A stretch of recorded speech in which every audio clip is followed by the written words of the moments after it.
Hello, Jamie from Inky&Scrappy, sharing with you today an ink road stamps design team creation using Nicole. So I'm rolling in with some attitude today. So to start this one, I had die cut out the roller skate die twice. So 2 times, so I get 2 skates, so I have a pair of skates. I probably wouldn't have had to go into as much detail on both of them as I did, but I didn't know exactly how I was laying them out and what was going to show and what was going to be hidden. So I colored both of those, the same. So to get that color variation, going over with the first color, or the color the first time, letting it dry a little bit, and then going over it again, so you get that, the faded look, but it's really just one marker. I did do 2 on the dark blue, on the blue tone, just to give me a little bit more of a highlight there. And so I kept the skates white, and then I'm just going to pop out those little eyelet holes. And then I did do the skates from some black glitter cardstock, so they are glittery and glitzy. And then I'm just going to add all of the pieces together here. So if you haven't checked out Ink Road Stamps discount dies, they are definitely priced very well. So this one came from that discount die. So I'm going to speed through this and kind of just keep adding on. So it's just piecing it. So it's basically, if you like puzzles, these kind of dies are really fun because you just kind of piece them together and create that shape. So I thought these would be really fun to go with Inked Nicole. So if you don't know what the Inked Girls are, so Ink Road Stamps has a monthly subscription for a few different things. Right now they have one for Inked Girls, which Nicole falls under, and then they have Junie, which is Black Artist stamps, I do believe, but I'll be pulling those in a little bit. I did one, I think it was last month, I did the Maid Mermaid Junie, which was, it's a gorgeous stamp as well, but they're all individual, kind of like one basic image of a girl, and then some either snarky or funny sentiments to go with. They are all sweet. There's no curse words on those ones.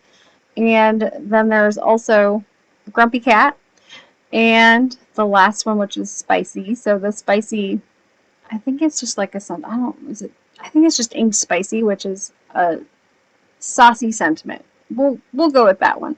It usually has curse words, or it tends to have curse words. It says it right in the description box. So you can pick one to do, or you can pick multiples to do.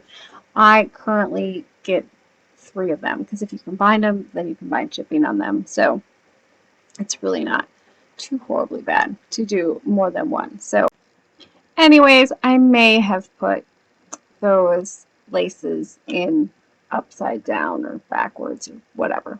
It's fine. So for this one, I'm leaving this at regular speed. I forgot to start the camera to start with. So I have laid down my first layer of shadow or shade here. And then I'm going to come in with a second layer. So I usually let it dry when I'm trying to only color with one marker color. And that's what I had decided to do here. So I'm just coming in with that second layer, kind of deciding where I want my lighter tone to be, and then going over that last area one last time, going over the area I had just done fully a second time, or in some cases a third, and so that will give you a deeper, darker color there. And then of course, so that's all done using one marker, so you don't need to always switch out. And especially if you're starting, it's probably one of the best ways to learn layering and coloring is by just using one marker and figuring out how that layering works. So I did speed this up quite a bit now, but I thought that first part, just letting you see how long it takes in real time, kind of sort of how I get the shading on those, especially when you're only using one marker. It's a great way to start. You don't have to worry about your ink colors matching, to get your darker and your lighter tones and all of those things. So it definitely kind of, helps. I did bring in that second blue again, just because that dark blue was really dark and I didn't feel I was going to get enough of a highlight. I probably would have, my darker would have just gotten a lot darker and going that route. And so I did use the pink marker for the laces, but a lot of times I'll bring in a jelly roll pen just because it's a fine little area, and sometimes it's easier to hit those with a felt tip pen or a jelly roll pen. And of course, my jelly roll pens usually are the glittery kind. So, you know, there's that. I did try to match my skates on my character here to the skates that I had already done, as I did with her coloring as well. So for the inked girl's lips, there is like 4 options usually on the sheet, and then I usually just stamp them in the color that I want them to be. So I think I my camera ran out of time. It happens and I didn't catch it. So I stamped those on there. And then of course I picked out hair color here. So I kind of went with a reddish brown for this one today. I did not write down any colors, so I apologize in advance for that. All of my color combos are on my blog at InkyandScrappy.com. They're on the side that says Ohuhu Marker Blends, and so most of them can be found there. I usually do them that way. Sometimes my browns are not. I usually just pick and choose what I think is going to look good. I'll marker them on a scratch piece of paper and see if they go very well, but I'm pretty sure this combo is in there. It's probably my Fox combo, like the reddish brown one. That's my guess. So I took those over to I finished coloring the other 2 as well, and then ran those over to the Brother Scan and Cut and cut them out that way. And so for my background building, so I have all my elements for the most part already together. So now it's just the background. So I'm bringing in some Avery removable label sheets, and I'm just kind of cutting them at slants or in ray lines because I wanted to do kind of a ray stenciling in the background, but I've decided to do a 5x7 card. I didn't have the one that I exactly wanted, so I just decided to bring in these removable sheets, cut them at an angle, and make my own sun ray stencil. So just kind of figuring out how wide I want them, where I want them, doing some placement here, adjusting as needed. So to start with my first layer, I kind of pulled out the 3 colors of Distress Oxide ink that I felt were going to go well with my colors that I already had colored the Nicole with and the roller skates. So I'm coming in here with, I think I ended up going with 3 blues because I wanted to do a darker gradient at the bottom. Granted, I'm going to cover up part of the bottom here, so I probably could have just gotten away with 1 color, and I don't know if you really notice it.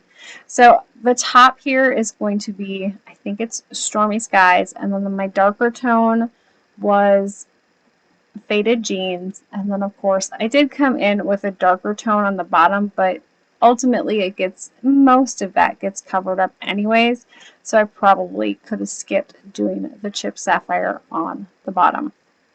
So once I had that done, I probably should have maybe heat set it, let it dry, but or maybe grab some new strips, but these were going to work, so I just kind of went with them and made it work. So kind of just adjusting them here and there. I wasn't too worried about over inking, I guess. I figured if I over inked, it wasn't going to be the end of the world. That's what splatter and iridescence is for. They were frustrating though because they're not going to stick very good on the wet oxide ink. So just keep that in mind. So the pink I'm using here, I do believe is picked raspberry. So I just kind of came in and did one at a time. I decided to do pink on one side, and then of course bringing in that Salvaged Patina for the other side to kind of go with my color combo again. I thought about doing a pink and green blend, but I was really worried about getting some mud in there, and so I just felt it was easier to do one side pink and then the other side green. So getting that last one done here. And I wasn't too overly concerned. I think I maybe had one spot on the pink that kind of looked like the blue ran a little bit, but we're going to add some iridescent shimmers on this one. So I'm using Winsor & Newton's watercolor iridescent medium. It's got that mica speckly fleck in it. I just add it to a cheap travel sprayer and some water. So I think I maybe put 1/8 of an inch in that bottle, and it gives such a gorgeous iridescent shimmer and shine without a lot of, you know, of it. That bottle should last me a very long time. I did put some on my mat directly, and this is actually the full strength stuff. So this is going to be extra pearlescently mica goodness. And I'm just going to splatter that at will. I did also decide to spray this down with a little bit of water and let it do its thing. That's what Oxide inks are supposed to do. They're just, I did heat set a little bit because I didn't want to pick up and move around the iridescent as much when I spritzed it with water. Plus, I wanted to see if I was going to get some of that variation before I did the water, and it wasn't quite what I wanted, so that's why I added the water here.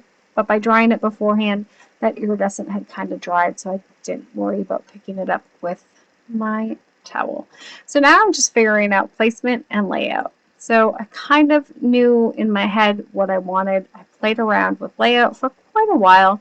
It's kind of like paper dolls, I guess. I don't know. But you're building the scene, so kind of playing around with what you're doing and how you want it. And that's when I decided, she really needed some boards to roller skate on.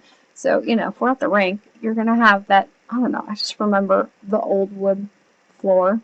And so that's kind of where I went with this one. So I brought in my sentiment strips from IRS Stamps, and I used them to make myself some floorboards.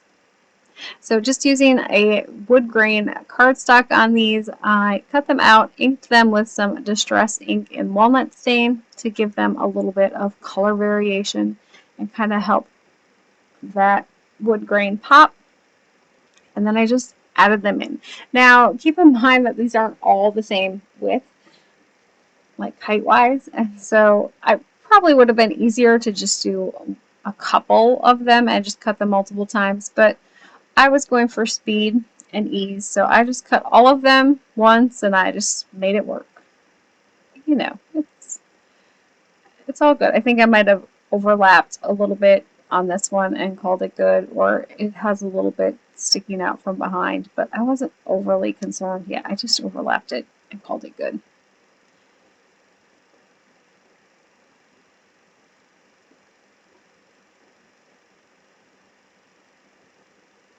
And then I will just trim off the edges on these to even them out. You could also definitely run that through, like with they're pretty thick though, so I don't know if a die would cut them, all the layers.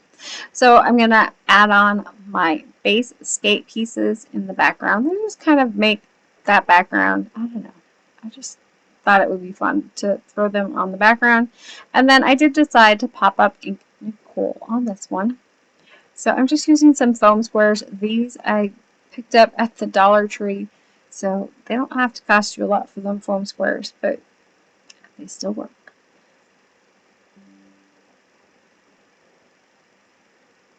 So I'll just add in some littler pieces to kind of help hold up that coffee cup arm.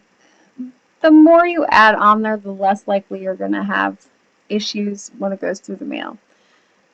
Sometimes I'm stingy with them, but it really depends. This one, just because the arm was hanging out, I was worried that it would get bent or something in the mail. So that's why making sure to kind of add that pop up behind them as well kind of helps. So once I had that one placed, I needed to add a sentiment.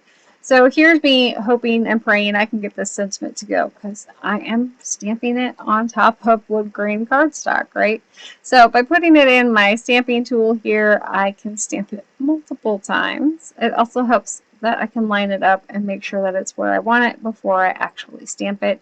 So I did end up stamping it multiple times with VersaFine Onyx Black ink, which is a pigment ink. And then because I knew that it was going to have that cool ink, or like the wood grain in the ink, I stamped it again on a piece of paper. I will use that at some point in time. It's in my stash, along with my stamp set. So the sentiment actually comes from the Dazzle stamp set. I think it's Dazzle. Is it Razzle or is it Dazzle? It's one of those two. I don't know if that one's in stock currently or not. So I added, clipped off the rest of the overhang, and then adding in some fun chonky elements from Ink Road Stamps.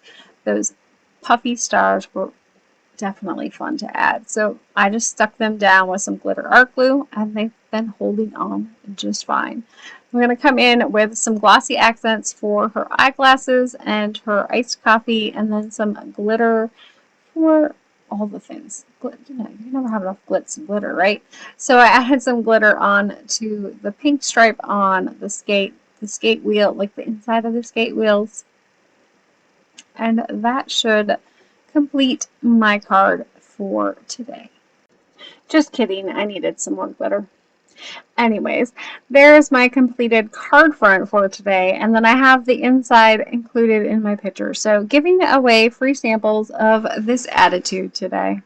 And I like to call myself a free spirit because it sounds classier than out of control. And then of course I did include the other 2 cards that I made with the Inked Girls that I had colored with this one. So I hope you enjoyed those. I hope you guys have an amazing rest of your day. Bye!